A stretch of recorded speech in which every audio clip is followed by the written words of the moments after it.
नमस्कार, crime petrol देख रहे हैं आप और मैं आकाश देशवाल। 26/11 का वो काला दिन। इस दिन आतंकियों ने अपने नापाक इरादे लेकर मुंबई पर हमला किया था और इस हमले में ना जाने कितने बेकसूरों की मौत हुई थी और साथ ही हमारे बहुत से पुलिस वाले जो हमारी सेवा के लिए हमेशा तैयार रहते हैं वो भी शहीद हुए थे। अब आप सोच रहे होंगे कि क्राइम की स्टोरी बताते बताते कहाँ आतंकी हमलों का जिक्र करने लगे, लेकिन आज की जो स्टोरी है वो इस हमले से सीधे सीधे ताल्लुक़ रखती है, क्योंकि आज की जो स्टोरी है वो है इंस्पेक्टर विजय सालस्कर की। मुंबई पर हुए इस हमले को रोकने के लिए जो 3 जाबाज सबसे पहले सामने आए थे, विजय उनमें से एक थे। एटीएस चीफ हेमंत करकरे और अशोक कामटे कार में बैठे थे और तीसरे ऑफिसर जो ड्राइविंग सीट पर कमान संभाले हुए थे वो थे विजय सालस्कर, जो कामा हॉस्पिटल के बाहर आतंकियों से लड़ते हुए शहीद हो गए थे। पेड़ के पीछे छुपे आतंकियों ने इन ऑफिसर्स की कार को गोलियों से भून डाला था और तीनों ही ऑफिसर वहीं देश के लिए शहीद हो गए थे। 2008 में विजय सालस्कर शहीद हुए और 2009 में उनके साहस और देश प्रेम के लिए मरणोपरांत अशोक चक्र दिया गया। इस समय की राष्ट्रपति प्रतिभा पाटिल ने सालस्कर की पत्नी स्मिता सालस्कर को गैलेंट्री अवार्ड दिया था। मुंबई हमलों के दौरान तो सालस्कर के बहादुरी के किस्से हर किसी की आंख में अपने हीरो के लिए आंसू लेकर आए थे।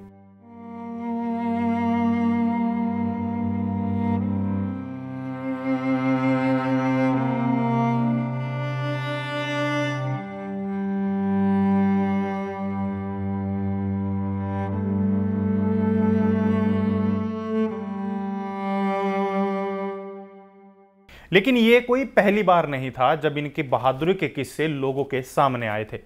इस हमले से पहले भी इस विजय सालस्कर की बहादुरी के किस्सों ने कई युवाओं को प्रेरित किया था पुलिस लाइन में आने के लिए। तो चलिए आज के इस एपिसोड में आज हम आपको इन्हीं की कहानी बताते हैं, आखिर कैसे इन्होंने पुलिस को ज्वाइन किया और कैसे वीरगति को प्राप्त हुए। विजय सालस्कर का जन्म 24 फरवरी 1957 को महाराष्ट्र में हुआ था। विजय को बचपन से ही पुलिस ऑफिसर बनना था, तो उन्होंने मुंबई विश्वविद्यालय से एमकॉम किया। क्योंकि लक्ष्य तो बचपन से तय था तो तैयारी भी जोरों पर थी। इसी की बदौलत 1983 में इन्होंने मुंबई पुलिस को बतौर सब इंस्पेक्टर ज्वाइन किया। अब 1983 में जब ये पुलिस में भर्ती हुए उसके बाद 1 साल के अंदर अंदर ही इनका एनकाउंटर होता है सबसे कुख्यात अपराधी राजा साहबुद्दीन के साथ, जिसमें कि राजा साहबुद्दीन को ये ढेर कर देते हैं। अब राजा साहबुद्दीन एक ऐसा खूंखार अपराधी था जिसकी मुंबई पुलिस काफ़ी समय से तलाश कर रही थी और ये कई मामलों में वांछित भी चल रहा था। अब जब इसका एनकाउंटर होता है तो इनके बहादुरी के किस्से चारों तरफ होने लगते हैं और इनकी बहादुरी को देखते हुए इनको एनकाउंटर स्पेशलिस्ट के स्क्वाड में शामिल कर लिया जाता है। इसके बाद कभी भी सालस्कर ने पीछे मुड़कर नहीं देखा और एक के बाद एक करीब 70 से 80 के आसपास एनकाउंटर इन्होंने अपने नाम किए हैं। अब ये भी कहा जाता है कि मुंबई से अपराधियों का सफाया करने में जो इनका योगदान है वो आज भी सराहनीय है, आज भी चर्चाओं का विषय बना रहता है।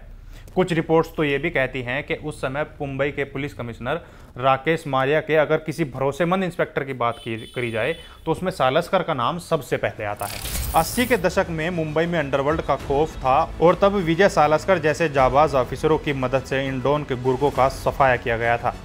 विजय सालस्कर ने अरुण गवली गैंग के कई शूटर्स को मार गिराया, जबकि कईयों को गिरफ्तार किया था। 1997 में सिर्फ 15 दिन के अंदर गवली के टॉप 3 शूटर गणेश शंकर भोसले, सदा पावले और विजय तांडेल को एनकाउंटर में मार गिराया था। ये एनकाउंटर बड़ा चर्चाओं में रहा था क्योंकि अचानक से उन गैंगस्टरों का एनकाउंटर हो जाना जिन तक पुलिस कभी पहुंच नहीं पाई। तो जब इस केस को तरीके से देखा गया तो एक गवाह सामने आया जिसने इस एनकाउंटर का जीता जागता हाल कोर्ट में सुनाया। अब ये हाल सुनाने वाला था बलदेव पानेसर।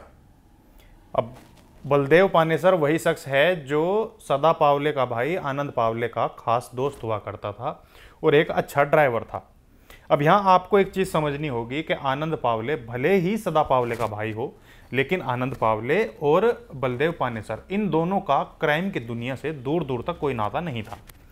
अब बलदेव पानेसर बताना शुरू करता है एनकाउंटर वाले दिन की कहानी से, जब शुरुआत में करीब दिन के 1 बजे के आसपास आनंद पावले का फ़ोन आता है कि उसे एक ड्राइवर की ज़रूरत है और उसे शिरडी जाना है, तो वो उसके घर पर आ जाए और उसके साथ कुछ रिश्तेदार भी उसके जाएंगे।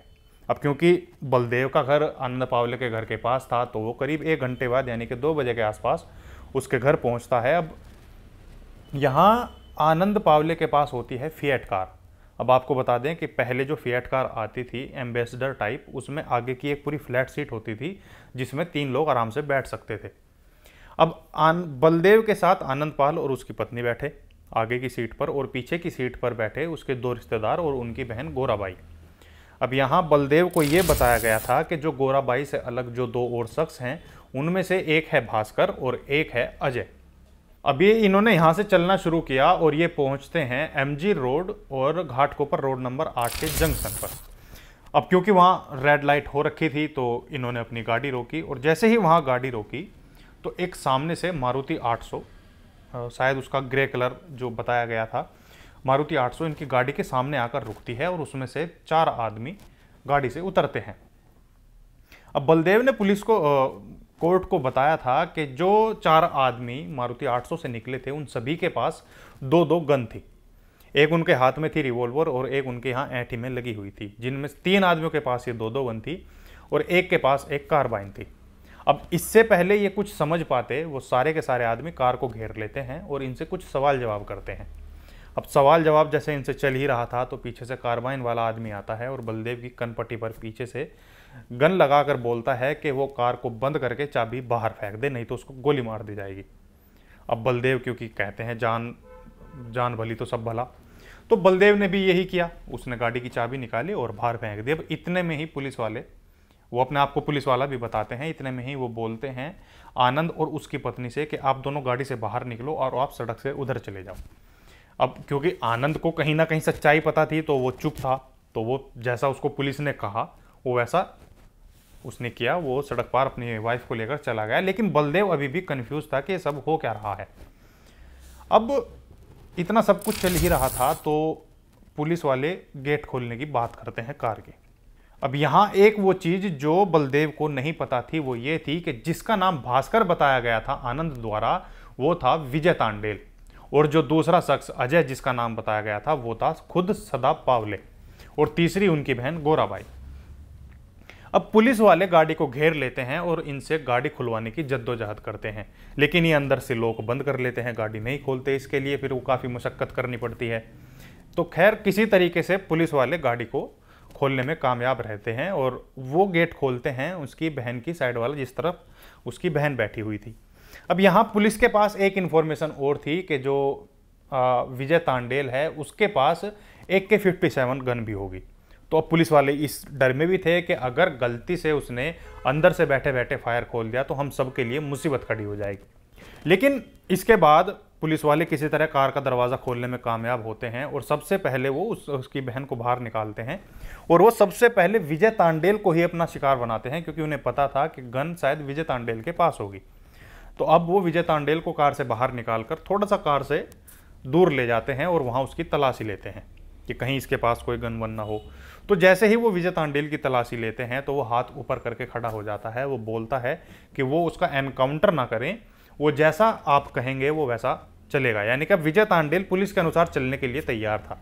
लेकिन जैसे ही उससे कुछ सवाल जवाब होते हैं, उन दोनों की आपस में बहस होती है पुलिस वालों की और विजय तांडेल की, इतने में ही एक पुलिस वाला विजय के पेट में एक बहुत तेज मुक्का मारता है जिससे विजय नीचे बैठ जाता है। हालांकि विजय पत को मालूम था कि अगर वो पुलिस के कहने के अनुसार नीचे बैठा तो पुलिस इसको गोली मार सकती है, तो वो नीचे बैठने में झिझक रहा था, तो जिस वजह से मुक्का भी मारा गया। अब जब विजय तांडेल नीचे बैठा तो तभी एक पीछे से पुलिस वाला आता है जो करीब 3-4 फुट की दूरी पर उससे बनाया था और वो उसको एक पेट में गोली मारता है। अब इतने में ही पीछे से एक और पुलिस वाला आता है जो उसके सिर में गोली मारता है और विजय तांडेल वहीं सड़क पर ढेर हो जाता है। अब नंबर था सदा पावले का। अब क्योंकि सदा पावले गाड़ी में ये बैठा देख रहा था तो वो समझ चुका था कि अब उसका समय नज़दीक है, तो उसने वे सभी पैंतरे अपनाए जो वो पुलिस वालों से जान बचाने के लिए अपना सकता। सबसे पहले जब उन दोनों को बाहर निकाला गया, उसकी बहन और सदा पावले को, तो उसकी बहन गोराबाई वो पुलिस वालों के हाथों से किसी तरह से छुट के सदा पावले को टाइट करके हक कर लेती है, उसको बाहों में भर लेती है और वो बोलती है कि अगर तुम्हें अब गोली चलानी है तो अब चलाओ, मैं इसके साथ मरूंगी, तुम्हें मुझे इसके साथ गोली मारनी होगी। अब क्योंकि पुलिस ऐसा कर नहीं सकती, अगर वो करती तो कहीं ना कहीं जो उनका पूरा बनाया हुआ प्लान था वो फेल हो जाता। तो अब बलदेव यहाँ बताता है कि इन दोनों की पकड़ इतनी मजबूत थी कि इन दोनों को अलग करने के लिए करीब 6 पुलिस वालों को करीब 15 मिनट तक मशक्कत करनी पड़ी। खैर फाइनली जैसे ही ये दोनों अलग होते हैं तो अलग होने के तुरंत बाद ही, क्योंकि छीना झपटी इनकी चली रही थी, तो पुलिस वाले सदा पावले पर अंधाधुंध गोलियां बरसाना शुरू करते हैं और इसको वहीं ढेर कर देते हैं। अब इतने में ही एक मोबाइल वैन वहाँ से गुजरती है। कुछ तो ये भी बताते हैं कि जो ये मोबाइल वैन जो यहाँ से गुजरी, ये एक इनके प्लान का एक हिस्सा था कि जब हम उनको एनकाउंटर में मार दें तो तुम यहाँ पर लेकर आना, क्योंकि उसमें हमेशा 2 स्ट्रेचर होती हैं। मैं आपको बता दूं कि जो पुलिस वैन होती है कहीं भी जो हाईवे पर जो पेट्रोलिंग वगैरह करती है, इसमें 2 स्ट्रेचर होती है, जिस पर अगर कोई दुर्घटना हो जाए तो उनको स्ट्रेचर में रख के हॉस्पिटल ले जाया जा सके। अब वहाँ क्योंकि सदा पावले और विजय तांडेल इन दोनों के वहाँ शव पड़े हुए थे, तो पुलिस वालों ने उन दोनों के शव को उसमें रखा वैन में और उनके लिए हॉस्पिटल के लिए रवाना कर दिया। अब यहाँ बलदेव ने एक बड़ी हैरान करने वाली बात बताई। वो बात ये थी कि जब इन दोनों शव को वैन में रखा गया तो इन दोनों के साथ 2 पुलिस वाले अंदर बैठाए गए, साथ ही एक ऐसा शख्स बैठाया गया जो उस दौरान वहाँ मौजूद नहीं था, लेकिन बाद में वो पता नहीं कहाँ से आया और वो देखने में पुलिस वाला भी नहीं लग रहा था। उस शख्स को लेकर कुछ बातें ये भी बताई गई कि वही शख्स था जो पुलिस का मुखबर था और सदा पावले पर पल पल की नज़र बनाए हुए था, और इसी ने पुलिस को शिरडी जाने का प्रोग्राम बताया था।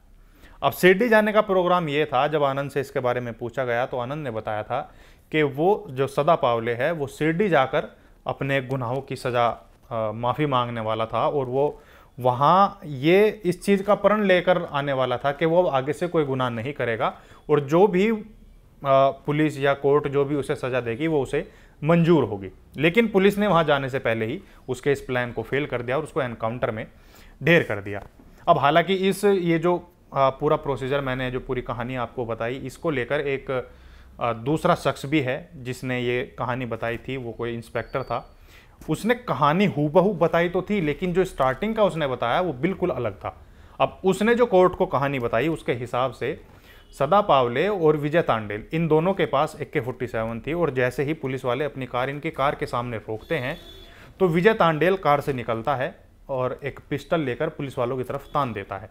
ऐसे में पुलिस वाले बोलते हैं कि आप घबराओ मत, हम पुलिस वाले हैं, आप हम पर ऐसे फायर मत करो, हम सिर्फ आपको पकड़ने आए हैं। तो तभी विजय तांडेल इंस्पेक्टर को गोली मारता है जो उनके हाथ में लगती है, और एक फायर मारता है अरुण जाधव की तरफ को, जो कि इंस्पेक्टर के साथ एक हवलदार होता है।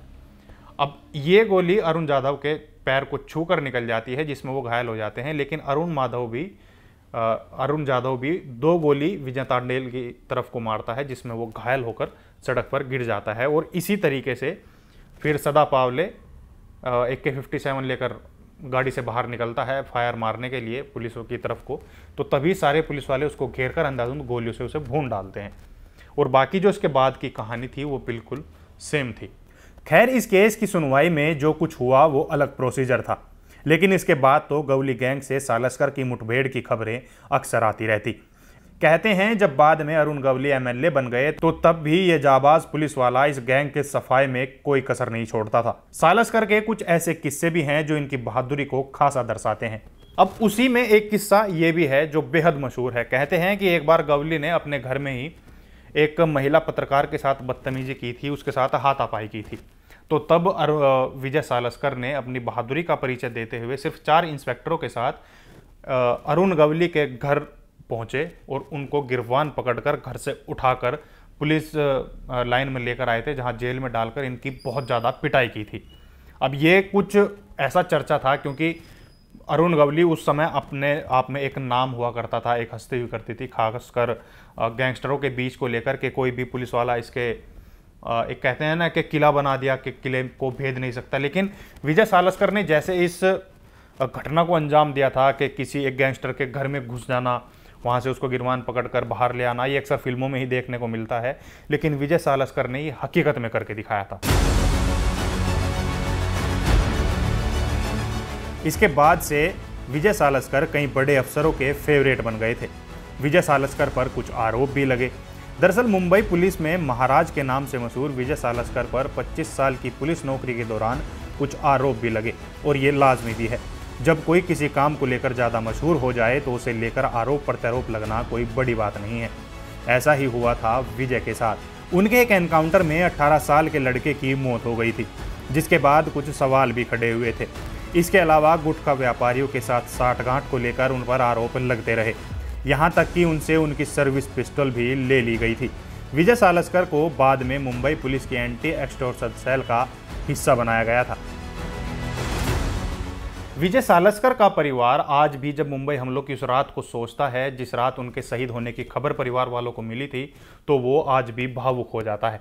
उनकी पत्नी स्मिता सालस्कर ने बताया कि कैसे जब उनकी शहीद होने की खबर उनको मिली थी तो उसके करीब पूरे 4 साल तक उन्होंने कोई त्यौहार नहीं मनाया था, और जब उन्होंने पहला त्यौहार मनाया तो वो था कसाब को फांसी की सजा मिलने के बाद। उनकी पत्नी स्मिता ने मीडिया को बताया था कि सालस्कर हर साल घर में गणपति जरूर लाते थे। इसके अलावा दिवाली भी घर पर धूमधाम से मनाई जाती थी, लेकिन बावजूद इसके वो 4 साल तक इन त्योहारों से दूर रही। विजय सालस्कर की बेटी बताती है कि उन्हें जब भी अपने पिता की याद आती है तो वो यूट्यूब का सहारा लेती हैं, उन पर अपने पिता की वीडियो को ढूंढती हैं और उनको देखकर इस चीज़ को महसूस करने की कोशिश करती हैं कि वो आज भी जिंदा है। तो ये थी दिलशेर विजय सालस्कर की कहानी। ये एक स्टोरी आपको कैसी लगी हमें कमेंट करके ज़रूर बताएं। साथ ही अगर आपने हमारे चैनल को सब्सक्राइब नहीं किया है और आपको क्राइम की स्टोरी देखना पसंद है तो हमारे चैनल क्राइम पेट्रोल को लाइक, शेयर और सब्सक्राइब करना बिल्कुल ना भूलें। अब मुझे और मेरे साथी कैमरामैन हर्ष को दीजिए इजाज़त। नमस्कार।